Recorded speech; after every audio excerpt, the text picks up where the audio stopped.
The first time I saw the smoke, it didn't register right away, you know. I was just heading back from the agricultural co-op, a place I'd been going to every Tuesday for 6 years, since I retired from the fire service and took over my late brother's corn farm. It was a clear, cool, perfect morning for harvest.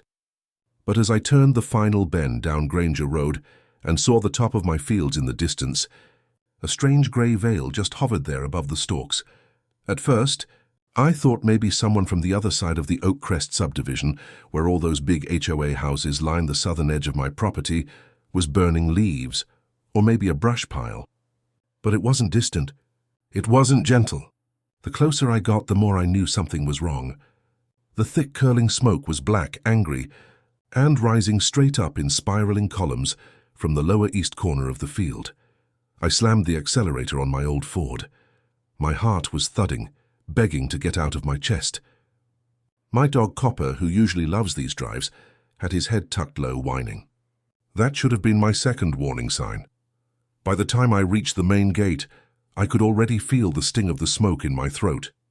I didn't even pull the truck all the way in. I threw it in park, half-turned on the driveway, and just bolted to the edge of the crops. What I saw made me stop cold. There were flames, thick, roaring tongues of fire, licking up entire rows of dried corn, turning golden husks into ashen skeletons in seconds. The east field, my best plot, the one closest to the HOA fence line, was completely ablaze. The crackle was deafening, and I could feel the heat pulling sweat from my skin even 20 yards away. And standing just beyond my wire fence, arms crossed, completely unmoved by the chaos, was Karen Denton. She stood there like she was surveying a mild inconvenience, her red blouse too pristine, her sunglasses too casual for the hell playing out behind her. She wasn't calling 911. She wasn't shouting for help. She was just watching like this was entertainment. "Karen!" I shouted through the thickening smoke, barely able to get the word out. "Did you call this in?" She looked at me slowly, took off her sunglasses and blinked once. "Isn't that your job?" she called back. "After all, it's your mess." My fists clenched so tight the blood drained from them, but I didn't yell. I didn't throw blame, not yet. Instead, I bolted back toward the truck, grabbed the radio I still kept in the glove box, and called it in myself. Old habits die hard, you know. "This is Daniel Grady. I've got a brush fire spreading in the eastern cornfield off Granger Road, nearest the Oakcrest subdivision line. Winds are light, but the rows are dry. Send engines now." I stayed on the line, relaying wind direction, access points, and the status of the nearby equipment as if I was still in uniform. My hand was shaking, but my voice was solid. I couldn't afford to lose focus. I couldn't afford to lose the whole field. By the time the first engine screamed down the road, the fire had already spread 50 yards. My irrigation trench had slowed it, but the dry August air was feeding it fast. What happened next was the kind of moment you never forget. Fire Marshal Polk, a younger guy I'd mentored years ago, stepped out of the rig, scanned the burn line, and followed the smoke trail directly toward Karen's yard. "You see that, Chief?" he muttered, stepping forward with binoculars. "Origin looks to be right near the fence line." "I know exactly where it started," I said, my voice low. He didn't ask more. He just started issuing orders. Crews moved fast. Hoses ran. After 20 minutes, the blaze was under control. Karen was no longer standing outside, but her shiny silver Lexus was parked crooked near her driveway. And her lawn had footprints, several of them scorched right into the grass near the base of the fence post. I knew what that meant. Fire had jumped the barrier, or worse, had started on her side. As the smoke cleared, I walked back toward the eastern edge of my property, scanning the blackened soil. And there it was, a charred canister, like the kind used for backyard fire pits, melted and black, but definitely not mine. The engine crew noticed it too. One of them lifted his helmet and pointed to the trail of scorched grass leading under the fence toward Karen's hydrangeas. It wasn't looking good for her. And for the first time in weeks, I felt a quiet, burning clarity. She had crossed a line she couldn't uncross, and I wasn't going to let her walk away from this. Karen Denton didn't always hate me, but she quickly became addicted to control. The trouble started the day I declined her beautification committee invitation. She wanted me to replace the rows of corn that faced the HOA homes with something more aesthetic, like decorative hedges. "This isn't a hobby farm, Karen," I replied. This feeds my family and a few others." Her smile twitched, and that was the moment I saw it. The flicker in her eyes like something had been challenged, and she didn't like the feeling one bit. After that, the letters came weekly. Equipment visible from the road. Grass too long near the fence line, always framed as safety concerns. Then came the whisper campaign. People crossing the street when they saw me. Teenagers who used to buy eggs from me suddenly stopping. She escalated to vandalism. My mailbox was painted garish pink with the word scab written across it. Then came the meeting notes, slipped to me by Mr. Bradley, a good neighbor, showing Karen had proposed allocating HOA funds to hire a consultant to assess the environmental hazard posed by my operation. In other words, to find a legal loophole to run me off my land. But even then, I never imagined arson. Never imagined someone would be desperate enough to light fire to food, to livelihood, all because they decided grass was prettier than corn.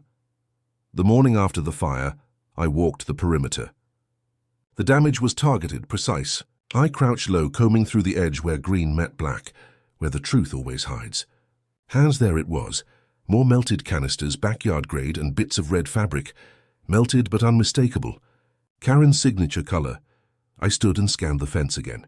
That's when I noticed the flattened patch of grass on her side of the line.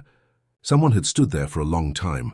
My initial cameras hadn't caught the angle, but I had one more defense. The thermal camera I'd hidden inside the hollow of the scarecrow we'd put up last fall. We called him Sarge after my old captain's hat he wore. Sarge had seen everything. The footage, thermal triggered and time-stamped at 1:47 a.m., wasn't crystal clear, but the heat bloom didn't lie. A figure in a windbreaker, short, sharp strides walking back through the fence gap after the sparks danced. The red sleeve was the final confirmation. It was her, but I needed to play it smart. I called my lawyer, Thomas McCree. "You have the footage backed up in at least 2 places?" he asked. "Good, then we play it smart. You don't knock on her door. You don't confront. We wait for the wind to change." Later that evening, Fire Marshal Polk called.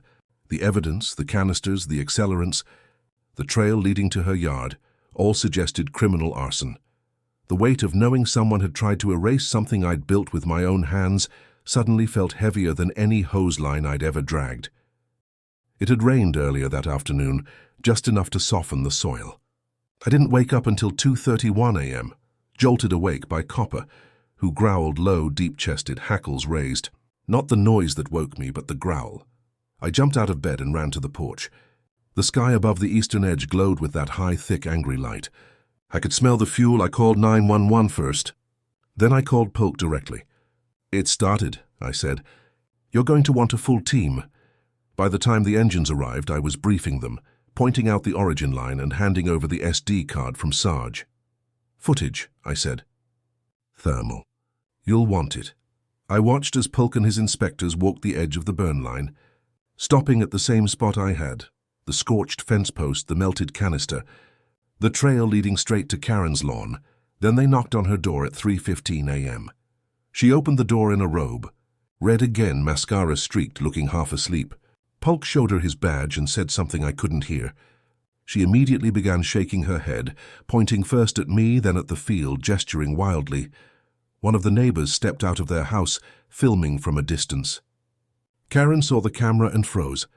Her voice dropped. Her arms came down. She tried to regain composure, but her hands were shaking too hard. The inspector showed her the melted canister. Her eyes widened, and that's when she made her fatal mistake. She said loud enough for the entire street to hear, "That's not mine. I threw it away last week." The inspector tilted his head. Polk waited, calm, stern, professional. Eventually she walked. They didn't cuff her, but they didn't need to. She knew what was coming. For the first time I saw the panic in her eyes. Not anger, not smugness, but pure, unadulterated fear. The wheels of justice began to turn. The news aired the footage, grainy, thermal, but undeniable. The local paper quoted an anonymous neighbor. She kept saying that cornfield was ruining the view. We didn't think she'd do something like this. Karen's story had a new, much darker conclusion. Polk called. "The DA is requesting an official statement. We're recommending felony arson, malicious destruction of property, trespassing, and attempted zoning fraud." "She's not going to take this lying down," I said. No, Polk agreed. She's going to spin it. Play the victim. Say you manipulated the footage. That's why I made 5 backup copies, I replied. The day of the civil hearing was intense. The courthouse smelled like old paper and cold coffee. Karen sat opposite me, looking pristine, but her hands wouldn't stop fidgeting. My lawyer, McCree, didn't pull any punches. He presented the footage, the fire marshal's report, the ignition devices found in my field. Then he dropped the heavier hammer. Your Honor, we'd like to enter into evidence minutes from a closed HOA board meeting. In those minutes, provided by Rick, the repentant treasurer, Karen had pushed for soil tests and tried to use funds to hire consultants, all to frame my farm as a fire risk and force a zoning challenge.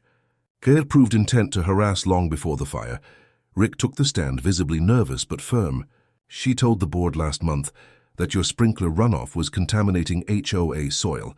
Said you were refusing inspection requests. He swallowed. She said you made the neighborhood look poor. Said if we push hard enough, he'll either sell or snap. You didn't stop her, I said quietly from the back of the room. We followed Karen's lead, he mumbled. The judge, Judge Hargrove, returned with her ruling. She found in favor of the plaintiff, me.